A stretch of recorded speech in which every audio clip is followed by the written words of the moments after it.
think that we just witnessed the greatest political comeback in the history of the United States of America. And after the greatest political comeback in American history, we're going to lead the greatest economic comeback in American history under Donald Trump's leadership. We're going to have to seal up those borders, and we're going to have to let people come into our country.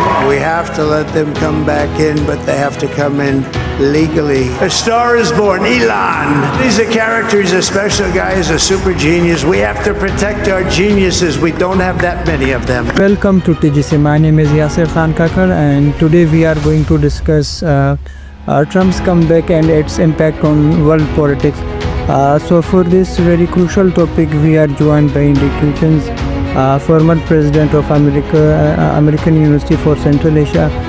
Sir, thank you so much for taking out time for us and for joining. My pleasure, Yasir. I'm very happy to be in your program. Sir, as we know, Trump is coming into White House again. So I would like to know your perspective. How do you foresee Trump's comeback in the White House, especially when there is so many wars going on in the world and US is involved? For instance, the war in Ukraine. How do you foresee Trump's? Because we have seen Trump is saying again, I will end the war, and it seems he will incentivize Putin at one hand and pressurize Zelensky on the other end to bring them on a table. So what do you think about this? Well, I think that, and this goes back actually to Donald Trump's first election back in 2016.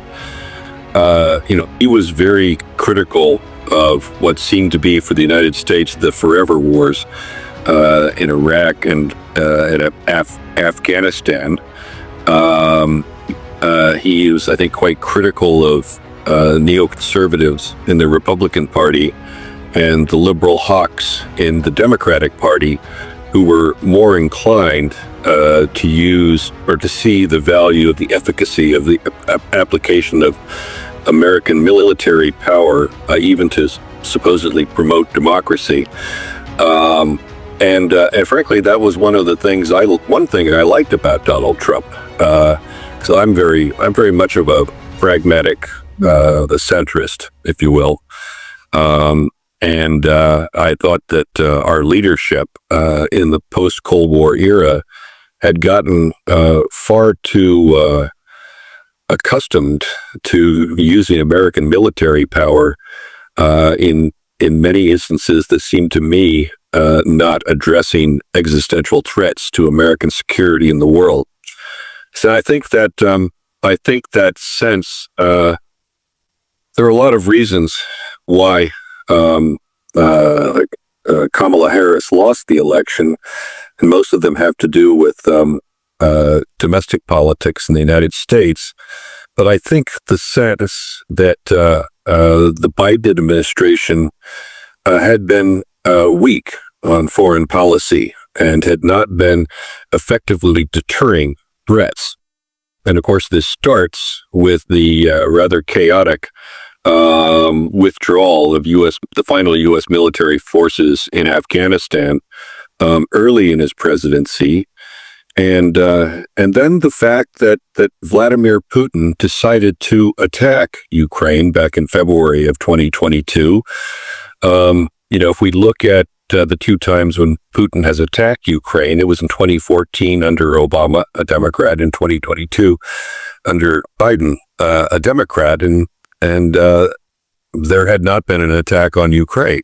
I know that most people, believe that Donald Trump is somehow very, very friendly with Vladimir Putin, but I think the fact that there was not an attack on Ukraine in his presidency was significant, and also we don't know, at least I don't know, at the end of the day, why Hamas did what they did on October 7th. But hypothetically, if Iran was supportive of this move, I think it also represents a breakdown in deterrence. And so you have the two major military theaters exploding, and the American people, the majority are really tired of wars. We were in Afghanistan for 20 years. Iraq, we're still some military forces in Iraq. Not many, but that goes back to 2003. So I think the American body politique, so to speak, has a tremendous fatigue to wars, and that worked in Donald Trump's favor. Yeah. All right. So what he can actually do to bring the war in Ukraine, we'll start with that, to a fairly rapid conclusion, which he has been promising that he could do. In fact, end it in a day. I don't think he can end that war in a day. I don't think that Vladimir Putin is ready to stop that war anytime soon, and the current leadership of Ukraine is not ready to stop that war at this time. So, if Donald Trump can contribute to a ceasefire and even an end to the Russia-Ukraine war, well, then he should win the Nobel Peace Prize. I think that most people, certainly Democrats in the United States, think that Donald Trump is going to sell out Mr. Zelensky and give Putin what he wants. I'm skeptical of that. Maybe it's wishful thinking, but I'm skeptical of that because ultimately, Donald Trump is not the decider on how that war will end. Even hypothetically, if frankly, it's the U.S. Congress's decision to continue funding the war in Ukraine, and there are a lot of Republicans that support continuing to provide military support to the Ukrainians. So that's also a factor that is going to be difficult to deal with for him, and I'm pretty skeptical in general about the supposed bromance between Vladimir Putin and Donald Trump. I think if you go back to 2016 and Trump say that he wanted to have a better relationship with Russia, in principle that's a good thing, but he did say a number of awkward things, particularly when he met with Putin in Helsinki back in, I think, 2019. 2018, because the World Cup was going on in Russia at that time. I mean, it was 2019. Anyway, it doesn't matter. So I'm skeptical of that, but it'll be interesting to see what happens. So, what about the war between Israel and Hamas? At the one hand, he is a very staunch supporter of Israel, and other hand, he vowed to his voters that he will end the war in Israel, because in Michigan, most of the Muslims voted his party because they were against the U.S. role in Israel. So, how do you see that? It is. I think it's kind of ironic, Yasir, that the Muslim American population voted more for Trump, certainly, than in the last two elections, because of their tremendous disappointment with the Biden administration's continued strong support for Israel and continuing to provide military supplies to Israel. I don't think they're going to be more pleased with Donald Trump as president in that regard. Although, Trump is, certainly rhetorically more supportive of Israel than either Kamala Harris or Joe Biden. But Donald Trump is more accustomed to using power as leverage, and the leverage that we have with Israel are military supplies to Israel. And if he is inclined to want to try to put more pressure, I could see him putting more pressure on Israel than Joe Biden. I mean, I think I would be very pissed off also if I were a Muslim American and watching how the Biden administration, continually they would critique the Israeli excessive use of military force in Gaza, yet they never use their leverage with Israel, which is actually, slowing down the level of military support for Israel. They never use that. So to me, it was kind of a feckless policy. I think Donald Trump may be more inclined to work that, and to work it more effectively diplomatically. Maybe it's wishful thinking on my part, but of course, he and his family have a strong relationship with Saudi Arabia. I think they are going to want to try to, at some point, revisit the Abraham Accords and a Saudi-Israeli normalization. But MBS in Saudi is not going to, be inclined to do that if Israel is continuing to bombard Gaza and maybe elsewhere in Israel. Than as he is now. So I think. And I think if we go back to Ukraine, I think that Trump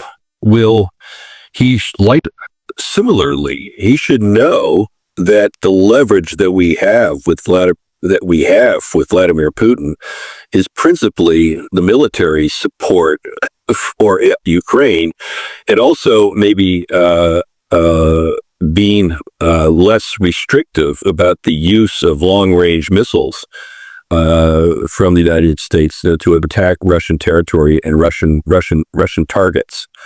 So I think that Donald Trump has a more sense about how to use power for diplomatic reasons, and this includes, I would say, how he talks about the huge tariffs on China. Well, that's a bargaining position. Yeah. And in fact, he's going to be in bargaining positions with the Europeans and with Latin America, and particularly our NAFTA partners, I would say especially Mexico, with the threat of higher tariffs. These are bargaining positions. How things end up, is a different matter. Yeah. So you mentioned about Abraham Accords. So I just want to know if there is some diplomatic re-engagement between the U.S. and Saudi Arabia. How do you see regional power dynamics in Middle East? Because there is Iran, and if there is some diplomatic engagement between Saudi Arabia and U.S., which would mean Saudi Arabia is going towards Israel. So don't you think there will be a sort of security dilemma in the Middle East? Iran will focus on its, because in the Trump first term, he also dismantled the, JCPOA agreement between the US and the Iran. So how do you see Middle East, the power dynamics in Middle Eastern countries? I think that Donald Trump is going to, he will have a better relationship with MBS in Saudi Arabia than the Biden administration did. He'll certainly be less critical on them for violations of human rights, etc. He will also have a tougher policy on Iran than the Biden administration had. I mean, one of the things that he was most critical about consistently on the campaign was the Biden administration's lifting sanctions on Iran immediately after return when they came into the White House. So I think the dynamics in the Middle East, leading with Saudi Arabia, but also I think with the other Gulf states, I think that he's also Egypt.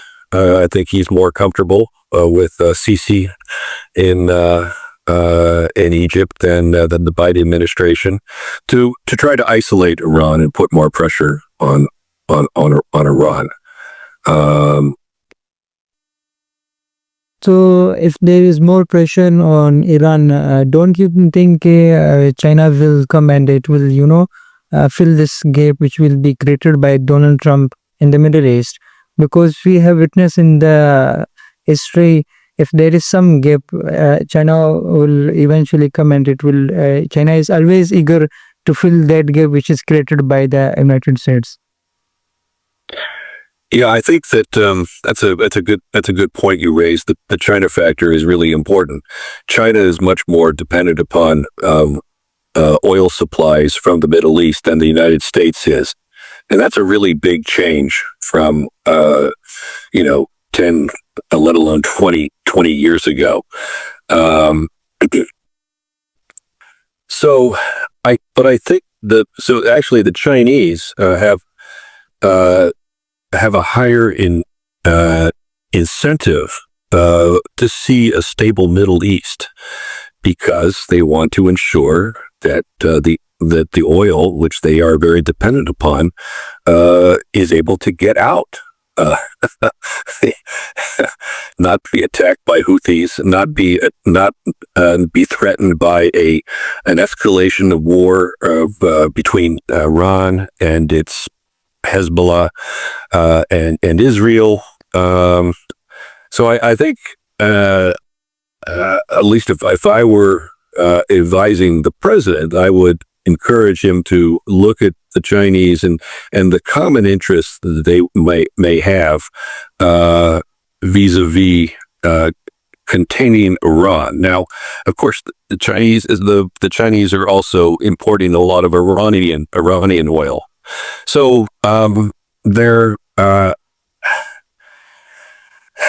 so I think the play is to put more pressure on Iran, economic pressure, so their dependence upon revenue coming in from their oil exports are that much more important for them as part of their economy, and so that perhaps would lead them to be more restrained in racing to develop a nuclear weapon, for example, and or to promote conflict. Again, that may sound like hopeful thinking, and I guess it is to some extent. But I could see how that is how I would kind of play the China card in the Middle East, and I think that he would get support not just from Saudi Arabia but also from the other Gulf states that are also very dependent upon export of oil and hydrocarbon resources. So we are, I think, missing one of the prominent foreign policy goal of the U.S., which is China. I think we should have discussed this in the first. How do you see Trump's response towards China in two areas? One is imposing trade tariffs because he has said he will impose more than 60% on Chinese imports coming to the US. And secondly, how do you see Taiwan if there is, because Trump implicitly said if there is anything Xi Jinping is going towards Taiwan, US will be there to counter China and support Taiwan. So how do you see this, sir, one of the biggest, it will be one of the biggest catastrophic situation in the international politics if these two global powers are face to face? Well, how do I see it? I see it as a very dangerous situation.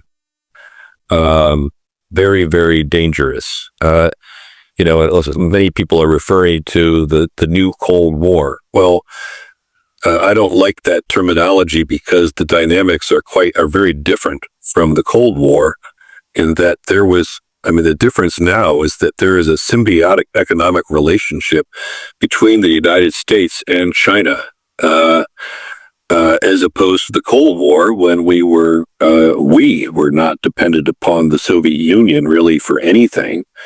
And in fact, we worked together with the Saudis to help to crash the oil price in 1985, 86, which to me was the leading factor that ultimately led to the collapse of the Soviet Union. But that's another argument. So, we have I think that efforts to isolate China economically and I worry about putting too much pressure on China. I think it's important that the Chinese feel that they actually are still invested in a reasonably constructive economic relationship with the United States. But that view that I just expressed is not shared, I think, by the majority of political elites, or certainly the political elites that will be ruling in the Trump administration.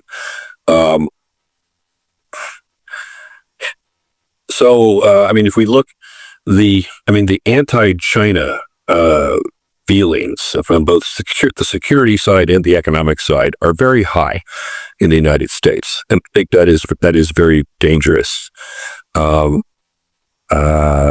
We saw that if you look at some of his appointments, from Marco Rubio as Secretary of State to the incoming Secretary of Defense, assuming that Hegseth is confirmed, which I'm skeptical about because he has so little qualifications actually to be the Secretary of Defense. But if we look at the complexion of the administration, it is reflecting the mood in the country, which is more anti-Chinese.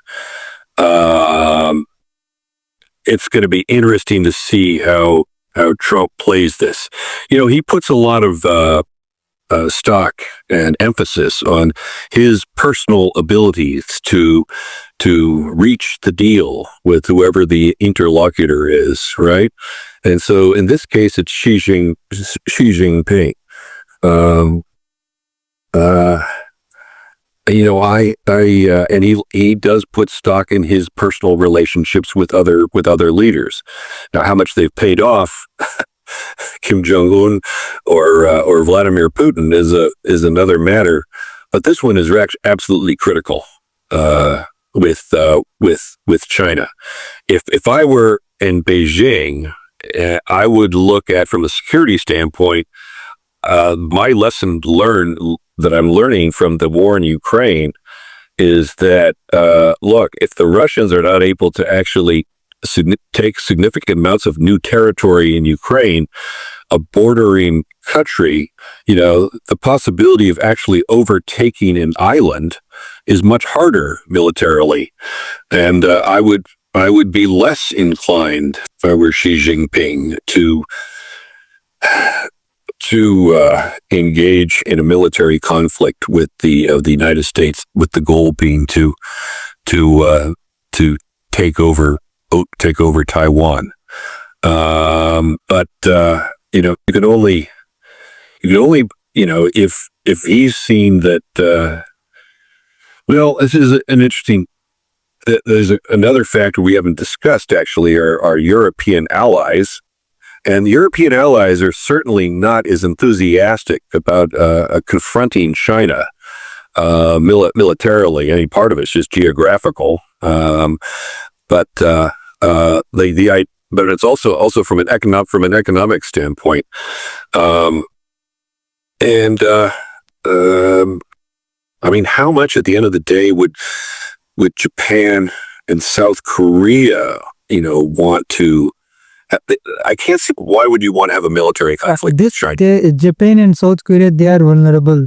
I think they would support US in countering China, but not European allies. But how far are they ready? Are they ready to go? And if the Chinese were, I think China should feel that in a way that time is on their side. They have, although the fact that actually they're not demographically growing anymore is quite significant. And it's possible that the current leadership could view the period at which their power is growing as a narrowing window. That's dangerous as well.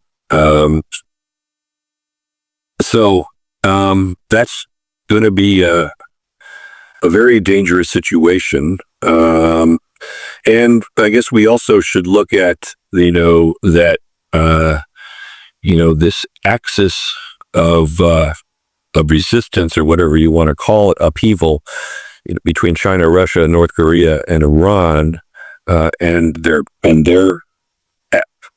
proxies or sub-allies, has coalesced to a considerable extent in the last 5 years. That's been a big change, I think, on the global scene.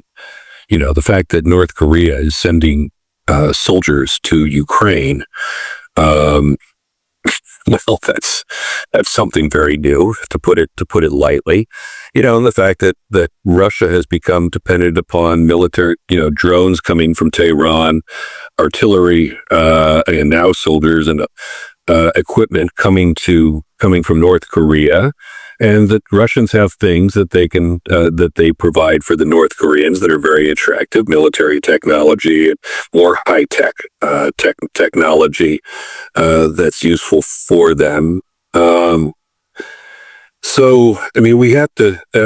There's kind of a bit of a realignment that has taken place internationally that is a greater factor for an administration in 2024 than in 2020, for sure.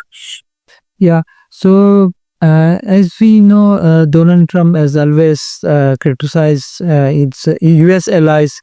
He said they are not supporting, especially in NATO.